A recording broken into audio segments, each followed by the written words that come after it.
Hey everybody, it's Jason Blaha here, and today I want to chat with you guys a little bit about why it is important to rotate max effort exercises. It's why I do it. It's why people who've run this sort of training system I use do it. And it's because when you're hitting maxes year round, it's important that you not get caught getting beat up by the same lifts over and over. And as silly as that sounds, there's a psychological and a physical impact to missing the same lift. And what you tend to find is that when we start missing the same lift, our strength tends to regress. It also psychologically defeats us and beats us up. And by that same token, if you come in and you're hitting the exact same exercise for maxes several weeks in a row, we also get really beat up by that. We get beat up by that, and people tend to regress. And guys like Louie over at Westside will tell you that usually at week 3 is usually when you see a regression. Right after 3 weeks, you start seeing a regression if you hit maxes using the exact same variation.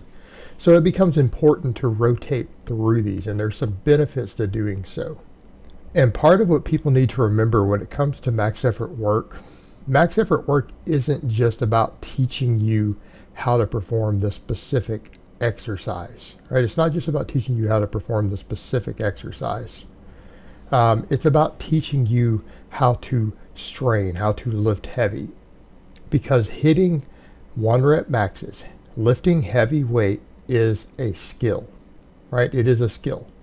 And as funny as that sounds, every time you bring that up, people from other sports backgrounds or people in the comment section will say, it's not a skill. What are you talking about? Yeah, it absolutely is a skill. A person who has done lots of training, doesn't hit maxes, when they come over and start hitting maxes, they get stronger multiple weeks in a row, even if they haven't gained muscle. Well, we know muscle mass is the most important factor relative to your frame and your levers to the amount of weight you can lift on any given exercise, right? The amount of muscle mass you have and all the muscles involved with that lift are the single most important factor for any one individual on your frame personally. And even the guys who you see who you think, oh, they're small and they lift a lot. Well, if you took muscle mass off them, they would lift dramatically less. Their lifts might cut in half. Hypertrophy is the most important factor. But you have a skill component. And if you have a certain amount of size and someone doesn't do maxes and they start doing maxes, their maxes will improve, right? Every single time. It is a skill that has to be learned, because hitting maxes teaches you several things. Number one, it teaches you how to strain and push hard against a truly heavy load. Because you can have all the strength potential in the world, but if you don't learn to actualize it, you're not going to develop maximum strength, because your strength potential, all your joint angle specificity, your hypertrophy, all of these things are strength potential. So when we say a bigger muscle is a stronger muscle, we mean it's potentially a stronger muscle. It has more ability to be stronger. But getting it to actually contract maximally takes practice. It's something you actually have to practice. And if you don't, it won't be at 100%. It'll be pretty high, because usually, someone who's built an enormous amount of muscle mass, you put them under a squat, a bench, a deadlift, whatever, as long as they don't have any major weak links, like their grip or their core or something, they're going to be able to lift a way heavier weight than most people. First time they do the exercises, they're going to be strong. They won't be at their maximum potential, though, because they haven't actualized the potential. But those bigger muscles are still stronger. So we have to learn to strain. And it doesn't matter what lifts we pick. That's why you could do 7 different squat variations and 7 different deadlift variations and 10 different pressing variations and still get stronger at maximum strength. Because you are learning the act of straining. And while we could talk about grooving and we could talk about specificity and technique, that if a person practices that one lift, they'll get better at that one lift, sure, absolutely. But if we're rotating through exercises, what are we learning how to do? We are learning how to find our groove on these different movements. We're learning how to find our groove. because we're hitting a different lift every time. And if you're doing a slight variation for your max stuff what happens? You're having to perform a different exercise, and you have to find your levers. You have to find your groove on that new movement.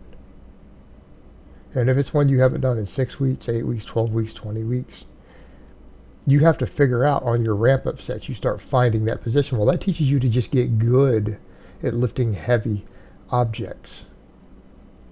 You develop a general skill for squatting, pushing, and pulling big heavy weights from new angles and very quickly finding the right angle.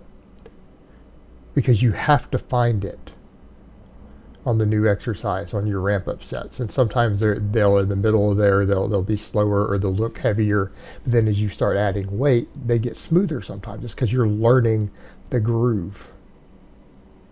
You're learning to use the muscle mass that you have. And when you get good at doing that, it tends to make you all around strong. Number 2, they're strength testers so that we can generally PR all the time. Because that's another thing that people need to factor in is the psychology of hitting PRs. Like for me, you guys have seen me miss some deadlifts recently, right? So I have to work on that myself of getting back over to doing variations where I can come in and PR all the time to build psychological confidence, to ingrain in your mind that you're winning. Because missing lifts or missing PRs isn't good. It's not good. Psychologically, it's not good. It beats you up. It breaks you down. And I would say someone like me, that matters even more because I do all of it publicly and I get a lot of criticism, a lot of hate, a lot of flack. So for me, making sure that I don't do things that beat myself up psychologically is a good idea to build an extra barrier against all that external noise, because you don't want that combination. You got to watch that combination. Because again, if you have your own feedback of stuff going on in your training that can already beat you up psychologically, it's going to make you more subject to other people having the ability to do so. So it's important that we mitigate those factors, right? It's important that we mitigate those factors to make sure that we keep moving forward. So, and I'm having to, again, practice what I preach more because, again, some issues with some of the deadlifting since I started doing heavy deadlifts again. They haven't gone as well as I would like due to a bunch of factors. I'm going to have to follow my own advice here and make sure I start rotating through variations to make sure that I PR all the time.